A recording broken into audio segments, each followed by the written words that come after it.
ही तेजी थी। इनफैक्ट सोमवार और मंगलवार के दोनों दिन खरीदारी वाले थे। आज हालांकि मार्केट में कुछ मुनाफा वसूली देखने को मिली है, लेकिन मुनाफा वसूली ज्यादातर आप कह सकते हैं निफ्टी पर हावी है। मिड कैप्स में तेजी या फिर हल्की बढ़त, दूसरी तरफ निफ्टी बैंक आउट परफॉर्म कर रहा है। तो आपके लिए लेकर आते हैं हाइलाइट्स और साथ ही एडवांस डिक्लाइन रेशियो, जो आपको बताएगा कि सुबह से ही ज्यादा अंतर है नहीं, 1:1 के रेशियो में इस समय हम ट्रेड दिखा रहे हैं। ऊपरी लेवल्स पर आप कह सकते हैं बाजार में हल्की सी मुनाफा वसूली आई है, या फिर अपने पीक पर जो 17,100 या फिर 17,200 के पार का था, आज के लिए बाजार थोड़ी सी सांस ले रहा है। तो हल्का सा दबाव देखने को मिला है। निफ्टी ऐसा नहीं है कि बिखरा है, सिर्फ 8 अंक नीचे, लेकिन ऊपरी लेवल से अगर आप देखेंगे तो 90 अंकों का करेक्शन जरूर है। निफ्टी बैंक पर गौर कीजिएगा। निफ्टी बैंक आज 350 पॉइंट की बढ़त के साथ कर रहा है कारोबार, और निजी बैंकों में ही सबसे ज्यादा चमक देखने को मिल रही है। अब मिड कैप्स में देखें तो यहां पर करीब आधे % का इजाफा, 150 अंक ऊपर है। स्टॉक्स जो चले हैं या फिर सेक्टर्स जो चले हैं उसमें रियल एस्टेट है, फार्मा है, एफएमसीजी शेयर हैं। तो ये फिलहाल कुछ ट्रेड्स जहां पर तेजी की पोजीशंस बनती हुई। अब इस तरह के मार्केट में जहां पर हमने देखा है निफ्टी बैंक में आउट परफॉर्मेंस है, निफ्टी थोड़ा सा हल्का हुआ है। काबा साहब को जोड़ लेते हैं, उनसे पूछते हैं कि आज इस समय का ट्रेड क्या बन रहा है और दोपहर तक यानी कि 3:30 बजे तक क्या स्टांस होना चाहिए, तेजी करें या फिर निफ्टी का ट्रेड रहने दें। काबा साहब गुड आफ्टरनून, बताइए क्या सलाह दे रहे हैं आप इस समय, क्या किया जाए? Good afternoon to you Harshada. 17,000 एक स्ट्रॉन्ग सपोर्ट जोन है, वहीं से ब्रेकआउट मिला है, एक अपर जिसमें थोड़ी प्रॉफिट बुकिंग आई, क्योंकि आज का टारगेट था 17,250 के आसपास, तो वहीं पर आ गया। लेकिन लोअर लेवल्स पे सपोर्ट है 17,000 के आसपास, 17,100 के आसपास। मेरे ख्याल से लॉन्ग करना चाहिए, क्योंकि कल एक्सपायरी है और कल मुझे लगता है एक अपमूव मिलेगा। तो आज और कल का हिसाब देखते हैं तो मुझे अपमूव नजर आता है। हो सकता है आज भी और अपमूव मिल जाए। बैंक निफ्टी में भी वही हाल है, 36,600 का स्ट्रॉन्ग सपोर्ट जोन, 36,500 का बहुत ही स्ट्रॉन्ग सपोर्ट जोन है। मुझे नहीं लगता वहां ब्रेक होगा या वहां जाएगा। तो अपमूव दोनों में ऑन है। हाँ, लेकिन डिप्स लेनी पड़ेगी, खरीदकर और बेचना पड़ेगा कल तक के लिए। हो सकता है आज भी मौका मिले बेचने के लिए। और कल ऑफ कोर्स हम एक्सपायरी में उतरेंगे, इसीलिए काबा साहब कह रहे हैं आज लीजिए, कल आप चाहे तो बेच सकते हैं। काबा साहब स्टॉक्स बताइए। 2 स्टॉक्स, पहला रहेगा एक्साइड। एक्साइड में मुझे लगता है एक बहुत अच्छा आपको मिला है। 3-4 दिन से हम अच्छी तेजी दिख रहे हैं। इसका जो टेक्निकल टारगेट है 175 का है, स्टॉप होगा 165 का। मुझे लगता है वहां तक जरूर चला जाएगा, कल तक है। दूसरा स्टॉक जो अच्छा लगता है मेट्रोपोलिस, यस अच्छी तेजी है। यहाँ पर भी 4 दिन का एक अपमूव था, कंटिन्यूस अपमूव ऑन है। टारगेट करीब 3,000 के हैं, स्टॉप होगा 2850। ये भी 1-2 दिन का मूव है। एक्साइड और मेट्रोपोलिस बोथ। मेट्रोपोलिस 3,000 के लेवल्स और 2850 का यहाँ पर आप स्टॉप लॉस लगाकर चले। आज वैसे एक डायग्नोस्टिक कंपनी का इशू भी खुला है, उसके बाद भी हमने देखा है मेट्रोपोलिस, थायरोकेयर जैसे काउंटर्स में कुछ इंटरेस्ट, और एक्साइड में तेजी करनी है। 4% ऊपर वो काउंटर, 175 का टारगेट काबा साहब दे रहे हैं। चलिए आपको बता देते हैं मिड कैप में जो आज 150 अंकों का इजाफा है, किन स्टॉक्स में आया है सबसे ज्यादा जोश। तो बैंकिंग काउंटर्स में जो 300 पॉइंट की बढ़त देखने को मिली है। निफ्टी बैंक में बैंक्स में एक पुल बैक। अब देखिए कौन से स्टॉक्स चल रहे हैं। एयू स्मॉल फाइनेंस बैंक कल काफी टूटा था, 1100 के नीचे भी गया था। आज यहां पर पुल बैक आया है। कौन कॉल में कुछ डिटेल्स आए, लेकिन थोड़ी सी सफाई आई और कुछ नहीं। 2.5% ऊपर एक पुल बैक दिखा रहा है। आरबीएल में 2.5% का इजाफा। आईडीएफसी फर्स्ट बैंक और जेएनके बैंक में भी हम देख रहे हैं खरीदारी है। एक्चुअली जेएनके बैंक कल और आज में काफी तगड़े रिटर्न्स दे चुका है। रियल्टी काउंटर्स, ओबरॉय रियल्टी के लिए तो पार्टी करने का मन तो है ही। 11% ऊपर स्टॉक, क्योंकि अब ये वायदे का हिस्सा बनेगा अक्टूबर सीरीज से, उसका इंपैक्ट शोभा 5.5% ऊपर, ब्रिगेड में 5% की बढ़त, और इंडिया बुल्स भी 5% से ज्यादा के ट्रेड्स पर कर रहा है कारोबार। खरीदारी देखने को मिली है। लेकिन आज मिड कैप आईटी, यहां पर कुछ मुनाफा वसूली हल्की हल्की से ही। एम्फेसिस 2% नीचे, माइंट्री थोड़ा सा करेक्ट हो रहा है, हैप्पीएस्ट माइंड में भी थोड़ा सा करेक्शन देखने को मिला है। तो आज एक हल्के बैकफुट पर आप कह सकते हैं ये मिड कैप आईटी कंपनियां हैं। लेकिन इस समय एक बड़ी खबर आपकी स्क्रीन पर आ रही है। टाटा पावर का स्टॉक हमारी टिकर टीम बता रही है, लेकिन खबर क्या है वो पहले हम आपके सामने पेश कर देते हैं। दरअसल पावर प्लांट्स को ब्लेंडिंग के लिए कोल इंपोर्ट करने की दरअसल अनुमति मिल सकती है। ये सूत्रों के हवाले से एक अपडेट आ रहा है। घरेलू कोयले के साथ साथ इंपोर्टेड कोयला मिलाकर बिजली उत्पादन संभव होगी। सरकार ने इनफैक्ट इंपोर्ट पर पाबंदी लगाई थी, लेकिन अब एक डेवलपमेंट आ रहा है कि ब्लेंडिंग के लिए कोल इंपोर्ट को छूट मिल सकती है। ये एक बड़ी डेवलपमेंट रहेगी। साथ ही साथ एक फ्लैश मैंने पीपीए से भी जुड़ा हुआ देखा था, वो भी आप लेकर आइएगा प्लीज डायरेक्टर साहब। पीपीए यानी कि पावर परचेज अग्रीमेंट। तो पीपीए के बावजूद एक्सचेंज में बिजली बेचने को छूट मिल सकती है, तो ये भी एक डेवलपमेंट है। अदानी पावर तो वैसे भी अपर सर्किट पर है, टाटा पावर पर नजरें होनी चाहिए, पावर स्पेस पर नजरें होनी चाहिए। लेकिन किस वजह से अब डेवलपमेंट आ रहा है? लक्ष्मण रॉय हमारे इकोनॉमिक पॉलिसी एडिटर दिल्ली से जुड़ गए हैं। लक्ष्मण, दो डेवलपमेंट्स है। सबसे पहले ये जो पावर प्लांट को ब्लेंडिंग के लिए कोल इंपोर्ट की अनुमति मिलेगी, ये डिटेल समझाइए।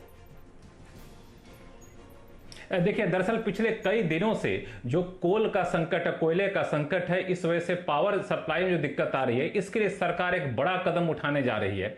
वो ये है कि कोल ब्लेंडिंग के मकसद से अगर आप कोल इंपोर्ट करना चाहते हैं तो आप इंपोर्ट कर सकते हैं। इसका मतलब ये हुआ कि अगर आप चाहते हैं कि हम कोयला से बिजली का उत्पादन करें, उसके लिए घरेलू कोयला का तो इस्तेमाल करें ही करें, लेकिन साथ में इंपोर्टेड कोयला को भी इसमें मिला दें, जिसको कोल ब्लेंडिंग कहते हैं। तो इस बात की छूट सरकार देने जा रही है। कुछ चुनिंदा पावर प्लांट है जो ये तकनीक के हिसाब से, कोल ब्लेंडिंग के हिसाब से बिजली का उत्पादन करती है, उनके लिए एक बड़ी राहत की खबर होगी। और साथ ही साथ कोयले की सप्लाई में जो दिक्कत आ रही है, वो दिक्कत भी यहां पर दूर होती दिखेगी। तो ये एक पिछले हफ्ते एक महत्वपूर्ण बैठक हुई थी, जिसमें कोल सप्लाई के सिचुएशन की समीक्षा की गई थी, कोल सप्लाई बढ़ाने के अलग अलग उपायों पर चर्चा की गई थी। तो उसमें से एक बड़ा फैसला यह लिया जा रहा है कि कोल ब्लेंडिंग के लिए कोल इंपोर्ट की छूट दी जाए। पिछले साल सरकार ने इस पर रोक लगा दी थी, क्योंकि सरकार चाहती थी कि घरेलू कोयले की मांग बढ़े, इसलिए इंपोर्टेड कोयले को सरकार डिस्करेज करना चाहती थी। लेकिन अब वो रोक हटाने जा रही है, जो सूत्र बता रहे हैं।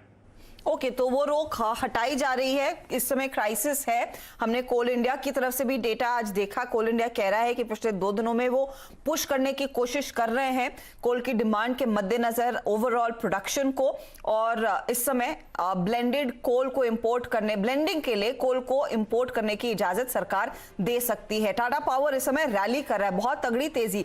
लेकिन साथ ही ये पीपीए से भी जुड़ी हुई डेवलपमेंट, लक्ष्मण, जो आपके सूत्र आपको बता रहे हैं, ये समझाइए कि अब पीपीए अगर है तब भी एक्सचेंज पर आप पावर बेच पाएंगे?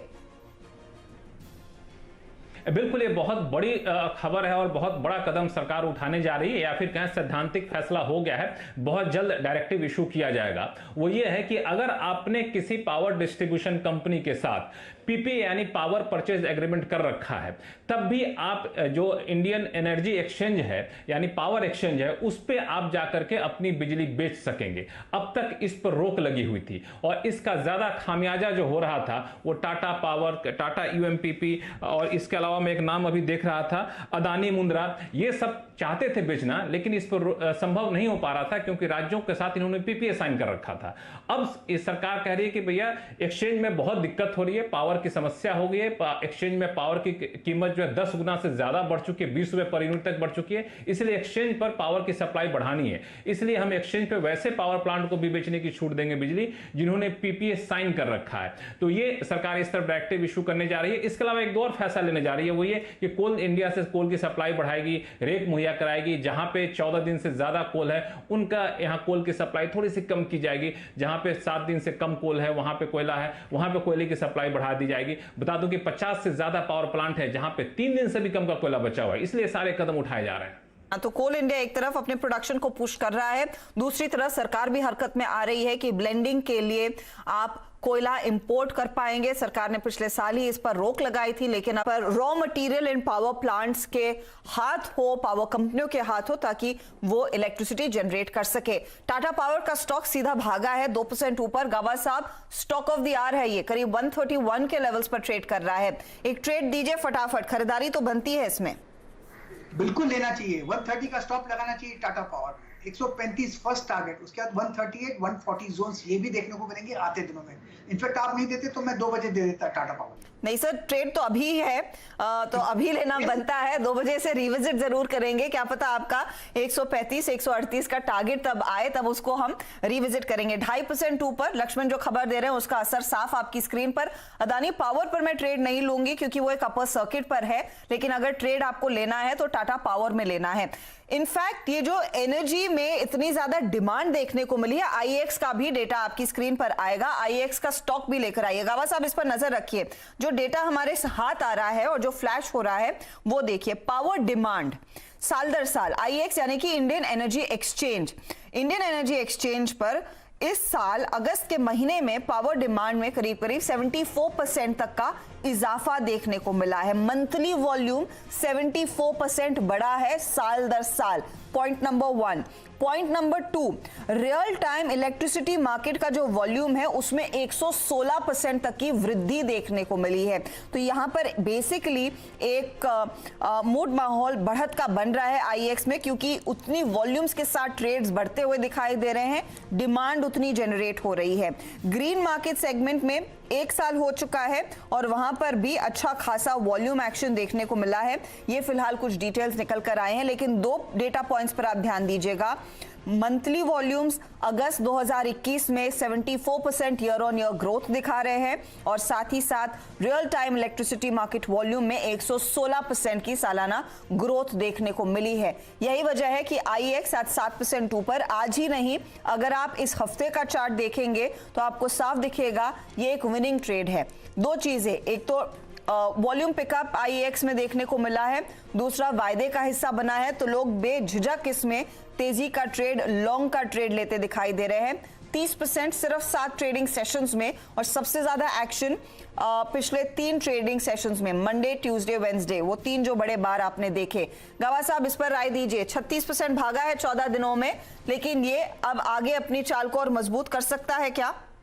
बिल्कुल करना चाहिए। मुझे लगता है 500 एक स्ट्रॉन्ग सपोर्ट जोन बन गया आईएक्स में।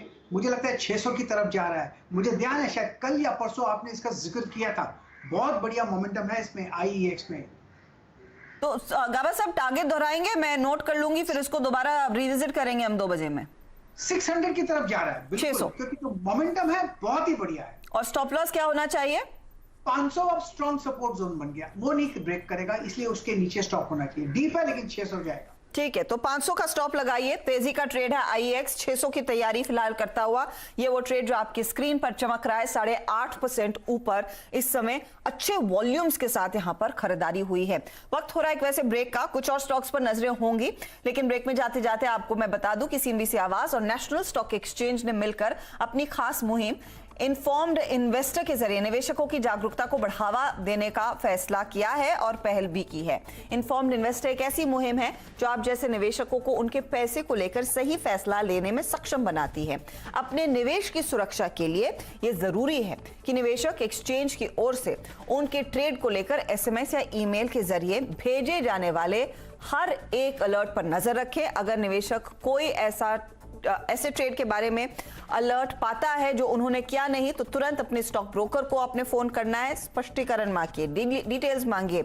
अगर स्टॉक ब्रोकर की सफाई से आप संतुष्ट नहीं हैं तो एक्सचेंज के सामने यह मामला जरूर रखें।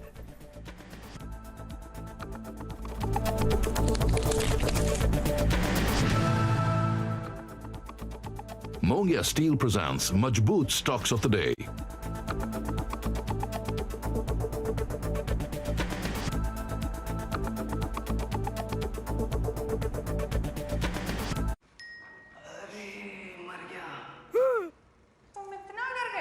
अब क्या किया?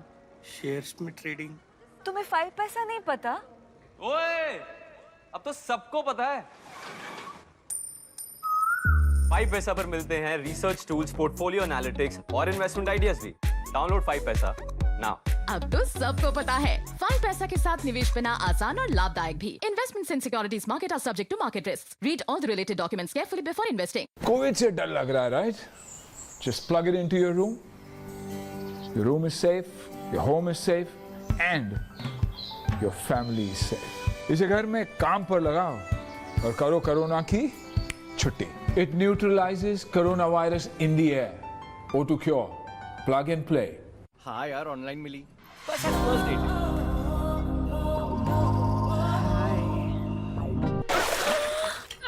I'm really sorry sir. अरे क्या करते हो यार? अंधा है क्या? हाँ। कुछ ऐसे ही स्टॉक मार्केट में दिखता कुछ और है और होता कुछ और है। इसीलिए पेश है सैमको स्टॉक रेटिंग्स। ये करोड़ों डेटा पॉइंट्स को एनालाइज करके हर कंपनी को दे एक रेटिंग। 1 स्टार यानी सावधान रहो और 5 स्टार तो आप समझते ही हैं। आज ही samco.in पर साइन अप करिए और सैमको स्टॉक रेटिंग्स के साथ सिर्फ सही स्टॉक्स चुनिए। सैमको स्टॉक रेटिंग्स, सही स्टॉक्स चुनो। Investments in securities market are subject to market risks. Read all the related documents carefully before investing. जो है 65 साल से हमारे हर पल में संग और करता है पूरे हिंदुस्तान को दिल से नमन। आओ मनाएं आज खुशियों का जश्न, क्योंकि LIC टर्न्स 65 years young। आओ बच्चों तुम्हें सिखाए भाषा स्वाभिमान की, आत्मनिर्भर बनेगा भारत, बातें होगी शान की। आत्मनिर्भर हम, आत्मनिर्भर हम। बच्चों, मैं भी आत्मनिर्भर बनूंगी, पर कैसे? लोहा तांबा खनिज मिले सब इस धरती के आंगन में, इतना आशीर्वाद छुपा है इस धरती के कण कण में। हर एक जरूरत अपनी खुद ही जब पूरी कर पाएंगे, आत्मनिर्भर भारत की हम तब बुनियाद बनाएंगे। आत्मनिर्भर हम। संकल्प है हमारा कि धरती के ये आशीर्वाद हम देश की सेवा में ला सकें, देश की जरूरतों के लिए, एक आत्मनिर्भर भारत के लिए। वेदांता। कीजिए इक्विटी में trade at lightning speed. Offer कीजिए क्लाइंट्स को multiple financial solutions, advisor any time anywhere. AAA by IIFL Securities। Investments in securities market are subject to market risks. Read all the related documents carefully before investing. Hi, what's the mattress? I couldn't sleep properly. Matter पता है, mattress पूछ रही हूँ। Genius, बिना सोचे ही mattress ले लिया। नहीं, मैट्रेस तो मैट्रेस होता है ना। Just get a Duroflex mattress. 50 years of trust, 5-zone full body support, and also it's a doctor-recommended orthopedic mattress range. Nothing like Duroflex. Physical Share Solutions Private Limited is a trusted name in legal advisory in the world of physical securities. Its wide variety of services offers solutions for all your physical securities concerns and investment needs. Empower your prosperity with Physical Share Solutions Private Limited. आग को फैलने से रोकना मुश्किल है, पर नामुमकिन नहीं। अब फायरवॉल टेक्नोलॉजी के साथ सेंचुरी प्लाई आग से बचाए। सब अच्छी दिख रही हैं यार, कौन सी खरीदूं? ये तो वही बात हुई, 4000 शेयर्स लिस्टेड है, कौन सा लूं? वो तो सबसे आसान है। तुझे 5 पैसा नहीं पता? अब तो सबको पता है। 5 पैसा पर है 4000 स्टॉक्स की रिसर्च, टेक्निकल टूल्स और इन्वेस्टमेंट आइडियाज। डाउनलोड 5 पैसा नाउ। अब तो सबको पता है, 5 पैसा के साथ निवेश बिना आसान और लाभदायक भी। Investments in securities market are subject to market risk. Read all the related documents carefully before investing. आप देख रहे हैं मिड कैप मंत्री CNBC आवाज पर। ब्रेक से पहले हमने बात की थी टाटा पावर की। टाटा पावर में अच्छा एक्शन है, करीब 2.5% ऊपर स्टॉक। लेकिन IEX भी देखिए, IEX में तगड़े वॉल्यूम्स पर कारोबार एक्सचेंज पर तो हो ही रहा है, लेकिन स्टॉक में भी जोश है। और IEX करीब 8% ऊपर था। जो आपके लिए करंट लेवल है वो दिखा देते हैं। यहाँ पर 548 तक के लेवल्स, 8.8% तक का इजाफा इसमें कायम है। तो ये फिलहाल आपके लिए बड़ा मूव दिखा रहे हैं दोनों ही पावर सेक्टर से जुड़े हुए स्टॉक्स। लेकिन एक और अपडेट आपके लिए लेकर आते हैं, और ये दरअसल केमिकल क्षेत्र से जुड़ा हुआ है। शिपिंग कंटेनर्स की कमी का असर अब केमिकल एक्सपोर्ट पर सीधा पड़ने लगा है।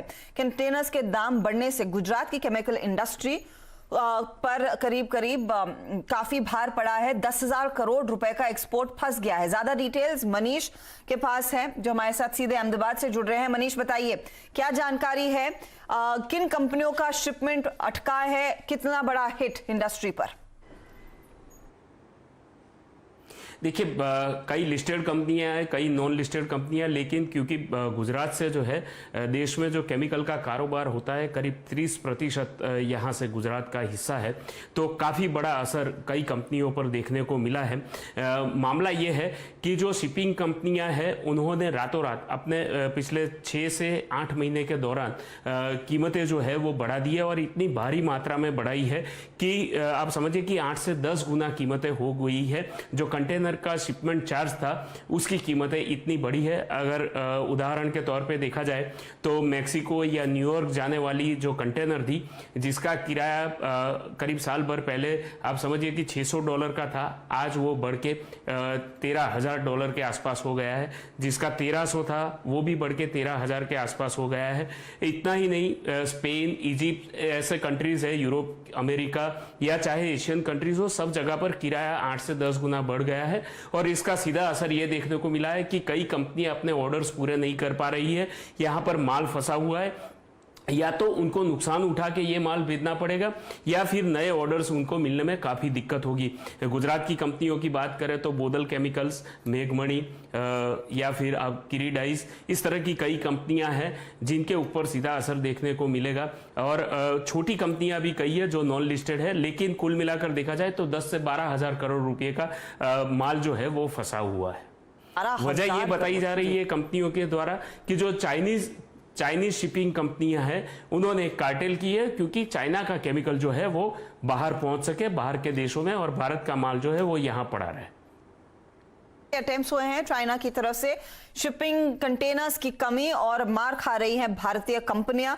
जैसे यहां पर मनीष कह रहे हैं 10 से 12 हज़ार करोड़ का शिपमेंट अटका पड़ा है पोर्ट्स पर क्योंकि कंटेनर्स की कमी है। शुक्रिया इस अपडेट के लिए। अच्छा, इस बीच कैनफिन होम्स आपकी स्क्रीन पर लेकर आएंगे क्योंकि स्टॉक में हमने देखा एक बहुत तगड़ी रैली देखने को मिल रही है। वैसे आउट परफॉर्मर रहा है जब से वायदे का हिस्सा बना है, यहाँ पर डिमांड आई है, लेकिन Canfin Homes at the moment आप देखेंगे 3% ऊपर। इसका हो सके तो वो टेक्निकल चार्ट, वो कैंडल स्टिक चार्ट दिखाइएगा, उसमें साफ दिखेगा कि स्पाइक आया। पिछले 10 मिनटों में दरअसल स्टॉक में तेजी से खरीदारी आना शुरू हुई है और 590-91 तक के लेवल्स देखने को मिल रहे हैं। गाबा साहब, इस पर एक फटाफट व्यू दीजिए क्योंकि ये इस समय मोमेंटम दिखा रहा है। सुबह से लेकर अब तक ठंडा था, अब देखिए पिछले 10 मिनटों में क्या तेजी बनी है, क्या कैंडलस्टिक्स बनी है तेजी की तरफ।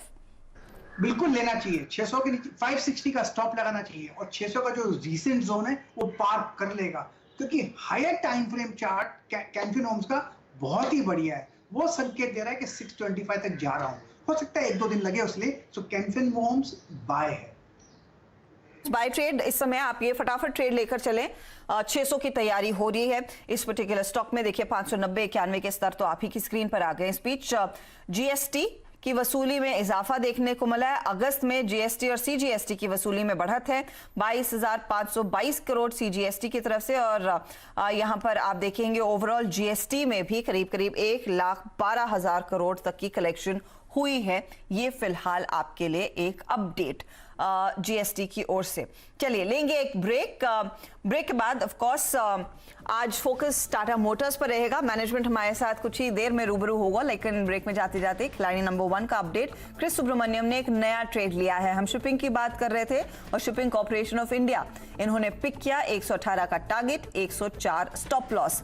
आशीष और पुनीत के पोर्टफोलियो में कोई बदलाव नहीं, लेकिन रिटर्न्स देखिए 11% के रिटर्न्स आशीष कयाल के, 7.5% के रिटर्न्स पुनीत के और क्रिस सुब्रमण्यम 3.5% के रिटर्न्स पर खड़े हैं। लेंगे एक ब्रेक। ब्रेक के बाद आपके लिए हाजिर करेंगे नो योर कंपनी। नमस्कार।